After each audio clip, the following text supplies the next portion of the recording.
Ulasan seterusnya pada pagi ini adalah tentang PRU yang mengejutkan kita semua. Ini fakta yang paling mengejutkan kita dan aku pikir perlu diketahui oleh semua rakyat Malaysia, khususnya mereka yang nak sangat PRU diadakan pada tahun ini juga.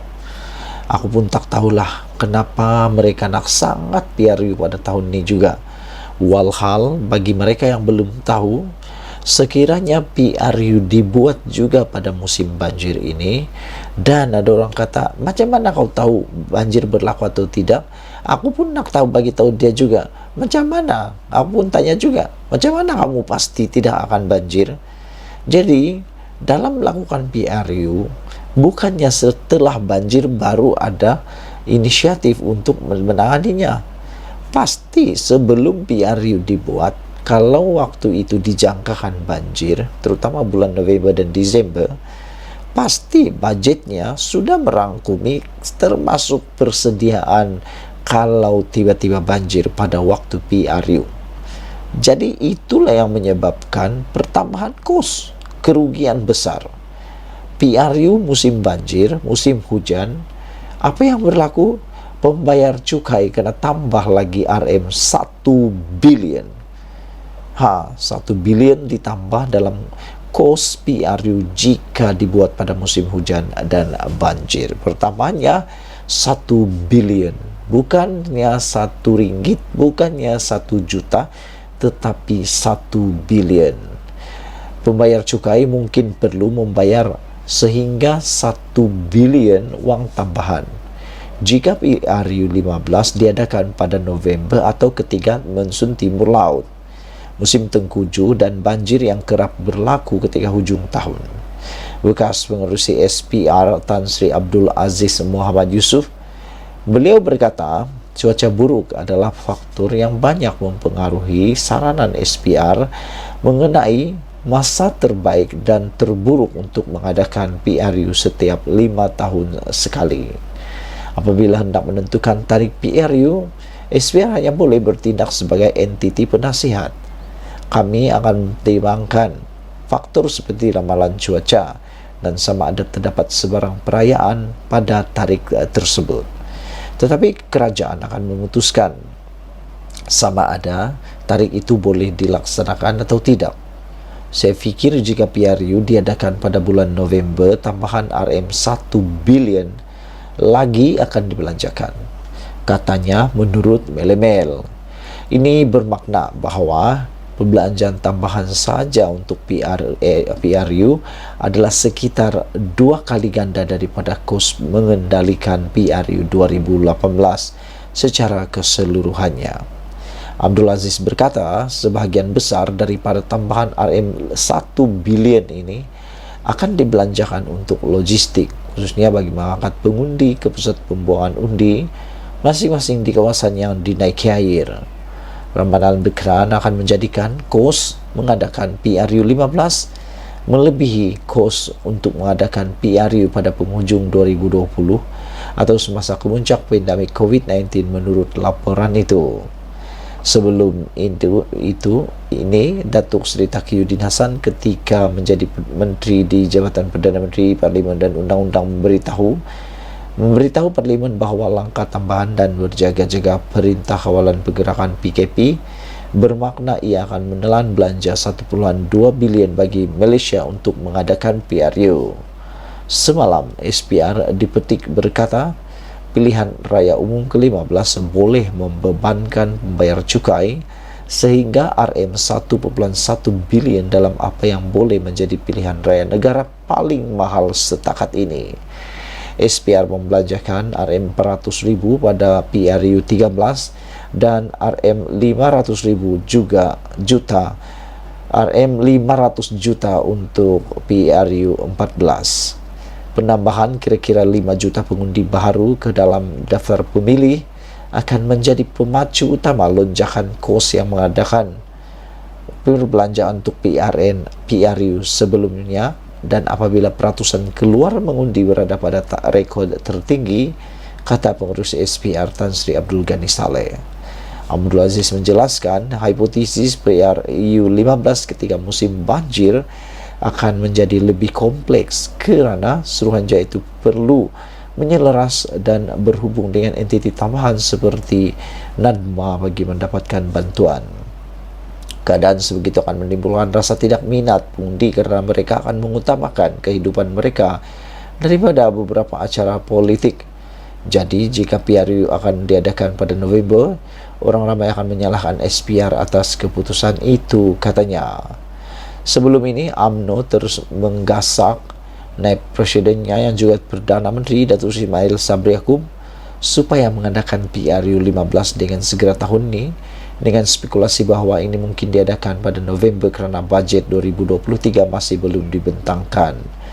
Kabar angin ini diperkuatkan selepas Perdana Menteri mengumumkan pembentangan bajet 2023 akan dibuat dalam tempoh 3 minggu lebih awal daripada biasa, iaitu pada 7 Oktober, dengan kabar angin bahawa Parlimen akan dibubarkan serta-merta selepas bajet dibentang. Majoriti dalam kalangan ahli Parlimen termasuk pembangkang dan kerajaan menolak mengadakan PRU 15 ini dengan menjadikan musim tengkujuh dan banjir sebagai alasan utama. Tahun lalu, Malaysia mengalami salah satu banjir terburuk dalam sejarah, menyebabkan kerosakan harta benda dianggarkan sehingga RM6.5 bilion dan lebih 71,000 orang kehilangan tempat tinggal. Banjir amat teruk berlaku di Selangor, di mana hampir separuh daripada 54 kematian berkaitan banjir dicatat di negeri itu. Sekian dulu untuk ulasan pagi ini. Bagi mereka yang masih mahukan PRU diadakan pada tahun ini juga, ini dia aku nak beritahu anda semua yang membuatkan anda trauma sampai tak boleh tidur, yang membuatkan Zahid, Najib tak boleh tidur sampai beberapa malam. PRU musim hujan, banjir, pembayar cukai kena tambah lagi RM1 bilion. Saudara-saudara, selain daripada nilai uang 1 bilion itu, yang juga menakutkan kita ialah fakta sudah terbukti benar. Pada tahun lepas, satu banjir yang paling terburuk dalam sejarah dicatatkan dengan dianggarkan kerugian sebanyak RM6.5 bilion dan lebih 71,000 rumah hilang. Banjir amat teruk berlaku di Selangor, di mana hampir 54 kematian berkaitan banjir dicatat di negeri itu. Saudara, itu belum PRU. Kalau PRU diadakan, bayangkan berapakah nyawa yang mungkin akan melayang hilang pada waktu itu. Sekian dulu Malaysia kita punya, kita jaga sama-sama. Cintai Malaysia aku, berjumpa lagi, bye bye. Selamat pagi, salam sejahtera. Sejak akhir-akhir ini, satu kebimbangan tular di media sosial tentang kedudukan Khairy Jamaluddin dalam UMNO. Ada yang menyarankan Khairy Jamaluddin pindah saja daripada UMNO, keluar UMNO, pergi ke parti yang lebih menghargainya. Ada yang mencadangkan supaya Khairy Jamaluddin memasuki Parti Pejuang bersama dengan Mahathir Mohamad. Ada juga yang mencadangkan Khairy Jamaluddin memasuki Parti Muda bersama dengan Syed Saddiq Syed Abdul Rahman, dan juga disarankan supaya Khairy Jamaluddin bersama dengan Syed Saddiq Syed Abdul Rahman bersama dengan Nurul Izzah Anwar bergabung bersama di dalam Parti Muda. Mereka menulis lebih baik Khairy pindah saja Parti UMNO kerana sejak akhir-akhir ini, kata mereka, kelihatan seperti Khairy Jamaluddin dibuang ke sana sini dan tidak dihargai. Padahal pada pendapat saya, Khairy Jamaluddin merupakan aset bagi UMNO pada masa yang akan datang. Hari ini memang diakui oleh Khairy Jamaluddin bahawa beliau bimbang. Tiada lagi kawasan untuk beliau bertanding. Khairy secara peribadi mengakui beliau bimbang tentang masa depannya dalam arena politik apabila kawasan yang ditandingnya sebelum ini pada PRU 14 bakal ditandingi oleh naib Presiden UMNO, timbalan Presiden UMNO, iaitu Tok Mat.